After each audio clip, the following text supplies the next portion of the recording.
Welcome to JT Scary Tales. The Dark Side of Snapchat. 3 True Horror Stories. Snapchat. Just a harmless app, right? But what if a simple message led to something horrifying? A friend turns into a killer. A Snapchat meetup becomes a deadly trap.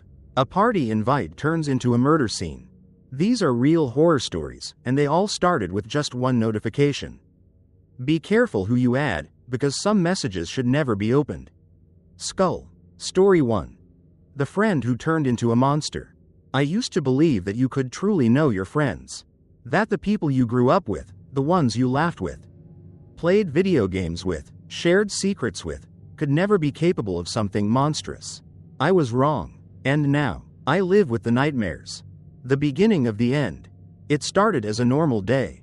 I was in my room, playing GTA 5 on my PS4, when my phone buzzed. A message from Eric. Come over tonight. Big surprise. Eric had been my friend since middle school. We weren't exactly best friends, but we were part of the same group.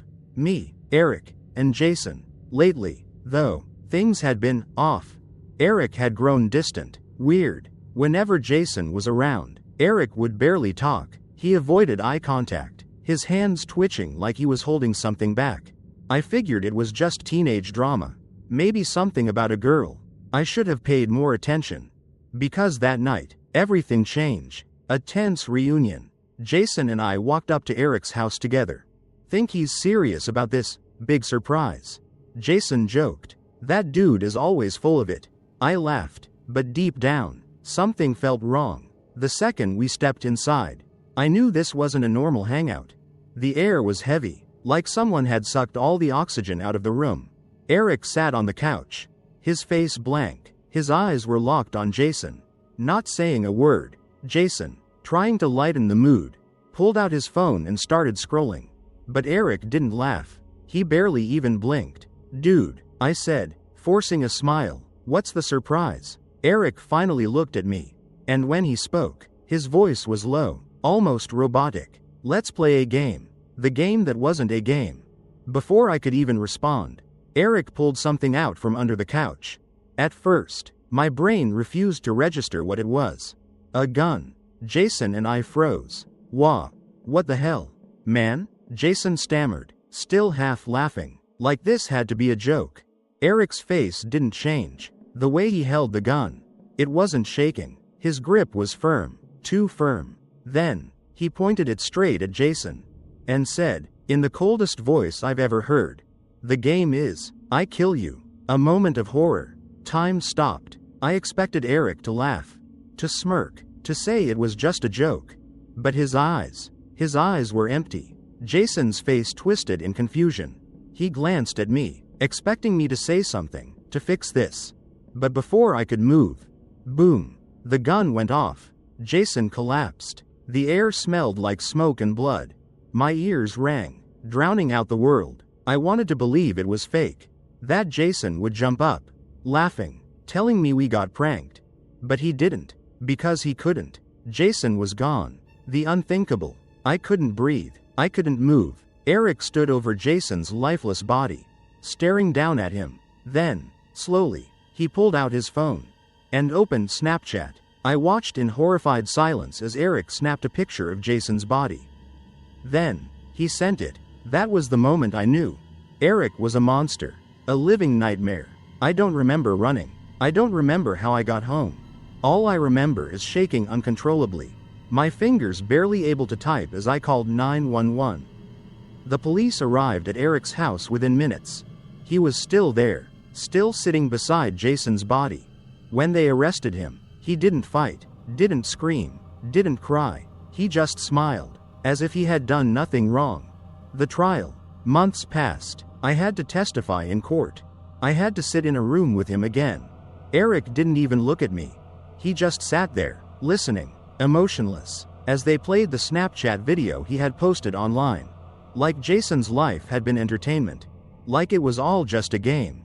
When the guilty verdict was read, Eric didn't flinch, because he wasn't human anymore. The aftermath. Jason was gone. Eric was locked away forever. And me? I'm still here, living with the nightmares, the guilt, the horrible realization that I never saw it coming. How do you see the monster inside your friend? How do you stop something like this before it's too late? Because I keep thinking, what if I had noticed the signs? What if I had stopped him? Would Jason still be here? Or was this always going to happen? I don't know. But now, every time I hear a Snapchat notification, I feel sick, because I can't stop thinking about that night, and the moment I realized that the person I thought I knew had never really been my friend at all. Inspired by true events. This story was inspired by a horrific real-life crime that occurred in February 2015. 16-year-old Maxwell Morden murdered his friend Ryan Mangan in Pennsylvania. After shooting Ryan, Maxwell took a selfie with the body and sent it to his friends via Snapchat.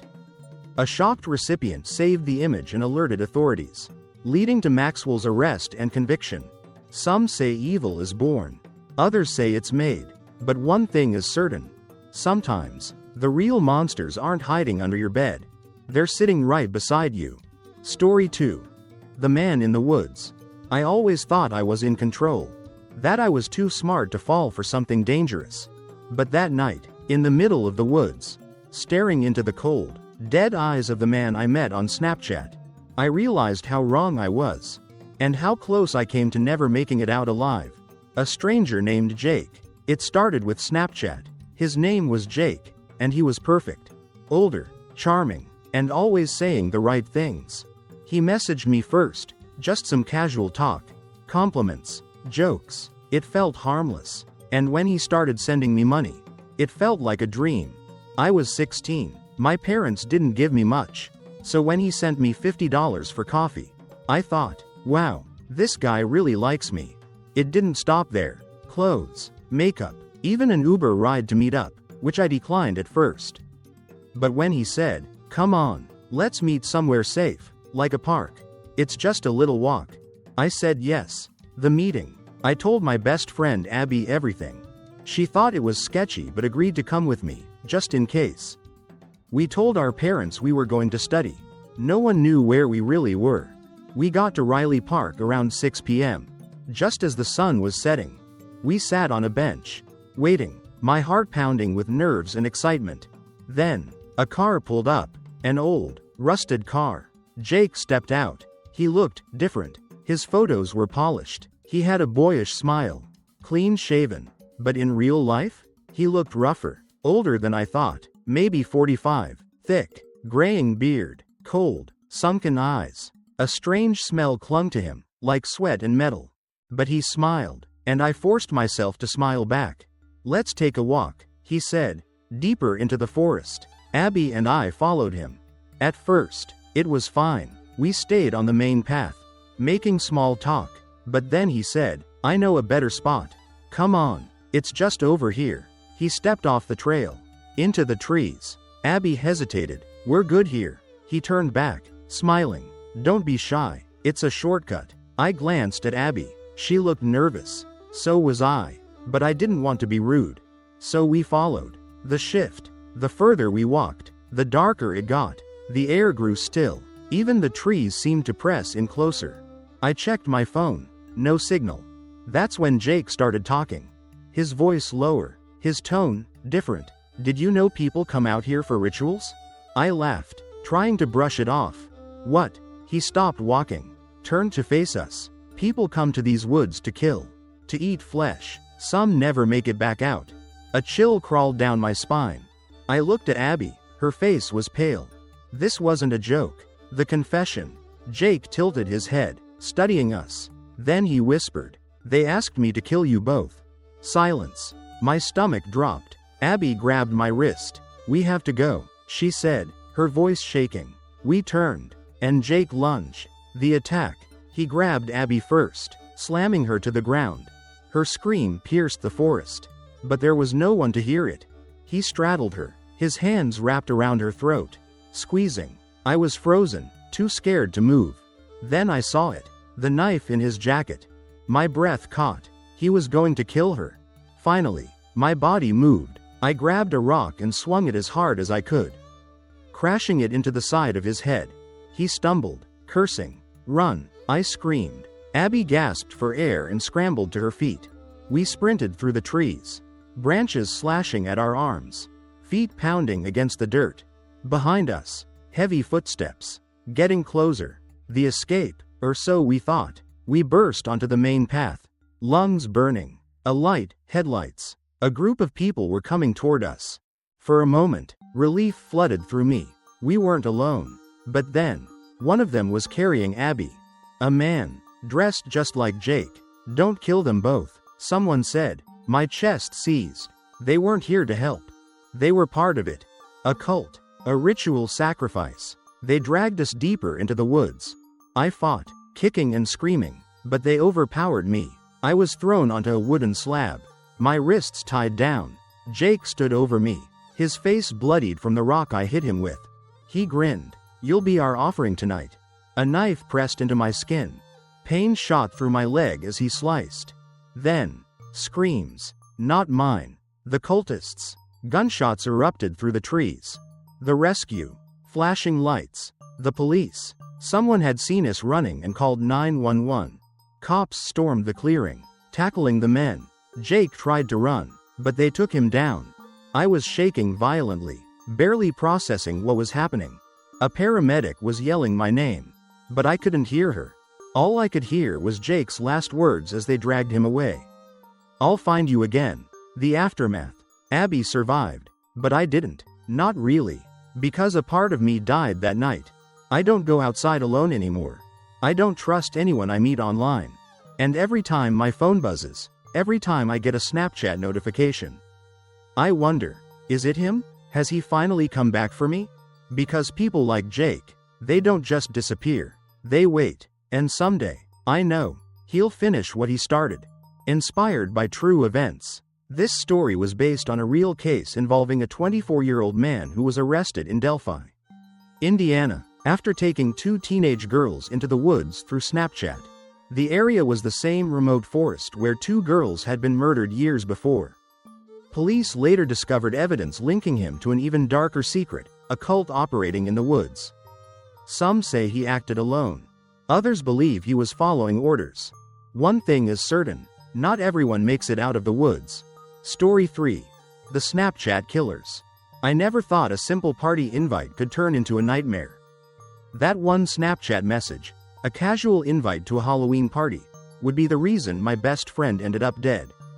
And the reason I now live in fear. The invitation. It started a week before Halloween. My friend Ethan and I were hanging out at my place when he got the message. A Snapchat story from some guys we barely knew, calling themselves the Ridge Crew. Biggest Halloween bash in town. Free drinks. No cover. DM for the address. Ethan grinned. "Dude, we have to go." Something about it felt off. But it was a party. And in our small town, nothing ever happened. So I agreed. And that was the worst mistake of my life. The party. The night of the party. We rolled up in my beat-up Corolla, dressed in half-assed costumes. Ethan was a basketball player. I threw on a cheap vampire cape. The second we stepped inside, it was insanity. Hundreds of kids, costumes, loud music, booze everywhere. At first, it was fun. We grabbed drinks, talked to people we barely knew, tried to blend in. But then, Ethan froze. He was staring at a group of older guys who had just walked in. They weren't wearing costumes, just jeans, hoodies, and cold expressions. People moved out of their way as they walked through the party. I leaned in. "Who are they?" Ethan's face had gone pale. "The Ridge Crew," he muttered. "Dude, we need to go." But before we could leave, one of them stepped in front of us. A guy named Trevor Blake. I recognized him from Snapchat videos, the same ones Ethan had been getting. Videos of fights, beatings, weapons, Snapchat stories with captions like, "Who's next?" And tonight, it was us. The trap. Trevor grabbed Ethan's arm. "You ignoring us, bro?" he sneered. Ethan tried to laugh it off. "Nah, man, I just..." Trevor didn't let go. Instead, he glanced at me. "What's up, vampire boy?" Before I could react, two more guys stepped behind us. And suddenly, we were being pushed through the crowd, out the back door, into the dark backyard, where no one could see. No one to help. And that's when I realized, we weren't getting out of this. The beating. Trevor shoved Ethan hard, sending him crashing to the ground. The other guys circled him. Ethan held up his hands. Yo, chill. The first punch landed. Then another. Then another. It was brutal. They kicked him while he was down, laughing every time he tried to crawl away. I tried to help, but someone grabbed me from behind, shoving me against the fence. I could only watch as they beat my best friend to death. The sound of bones cracking. Ethan gasping for breath. The blood splattered across his costume. And then, the worst part, Trevor pulled out his phone, opened Snapchat, and started recording. Say goodnight, bro. The final punch. Ethan's body went limp, and I couldn't do anything. The escape. When they finally stepped away, Ethan wasn't moving. Blood pooled beneath him. Trevor grinned at me. You're next, vampire boy. Then, they just walked away, like it was nothing, like Ethan's life meant nothing. I rushed to him, my hands shaking as I tried to wake him up, but he was already gone. And the worst part? I knew they had already posted the video. Like it was a game. Like he was just another highlight on their Snapchat story. The aftermath. I called 911. Barely able to form words. The cops came. The ambulance took Ethan's body. And I sat there, covered in his blood, trying to understand how this happened. How a simple Snapchat invite led to this. The police arrested Trevor and his crew a few days later. The evidence was everywhere. Snapchat videos, screenshots, messages bragging about what they did. They didn't even try to hide it. Because to them, it was just another night. Just another killing for entertainment. The nightmare that never ends. Ethan's gone. Trevor and his guys are facing murder charges. But even with them locked up, I still get random Snapchats. From fake accounts. Messages saying, "We didn't forget about you. Vampire Boy is next." I don't go out anymore. I don't use Snapchat. Because I know, they aren't just trying to scare me. They mean it, and one night, they're going to finish what they started. Inspired by true events. This story is based on a real case in Arizona, where a 16-year-old boy was beaten to death at a Halloween party in 2023. His attackers, a gang of violent teens, posted the entire attack on Snapchat.